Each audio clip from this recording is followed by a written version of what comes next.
ముఖ్యమంత్రి గారు నిజానికి నేను ఎక్కడో నెల్లూరులో ఉంటే నాకు ఫోన్ చేసి మీరు ఈ పని చేసి పెట్టాలి అని అడిగితే నేను ఎక్కువ ఆధ్యాత్మిక ప్రవచనాల మీద ఆసక్తి చూపిస్తాను. కానీ ఆయన అంత ఆర్తిగా అడిగినప్పుడు పిల్లల కోసం నేను చెయ్యగలిగినది చేసి పెడదామని తప్పకుండా చేస్తానండి అని వారిని గౌరవంగా కలిసినప్పుడు వారు నాకు మొట్టమొదట కోరినది ఏది అంటే, కుటుంబ విలువల గురించి తప్పకుండా చెప్పండి కోటేశ్వరరావు గారు. ఇంట్లో తల్లిని, తండ్రిని, గురువుని, తోబుట్టువుల్ని గౌరవిస్తే పిల్లలు మంచి వాళ్ళు అవుతారు. పిల్లలు మంచి వాళ్ళైతే వాళ్ళు మంచి పేరు తెచ్చుకుంటే, వృద్ధిలోకి వస్తే, దురలవాట్లకి దూరంగా ఉంటే అంతకన్నా మీకు కానీ నాకు కానీ ఏం కావాలి?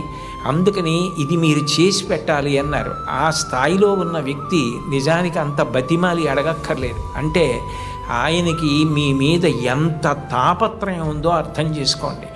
ఒక రాష్ట్రాన్ని నడిపించే వ్యక్తి అంత తాపత్రయపడ్డారు. నేను దానికి ఏమాత్రమైనా ఉపయోగపడితే అంతకన్నా నాకు సంతోషమే ఉంటుంది. ఈ సమయం నేను పిల్లలకి కొంత కేటాయించి చేయగలిగితే నాకు అంతకన్నా ఆనందం ఏముంటుంది అని ఒప్పుకున్నాను. కాబట్టి నేను చెప్పిన ప్రతి మాట నా గుండెల్లోంచి వచ్చింది తప్ప నా నోట్లోంచి వచ్చింది కాదు.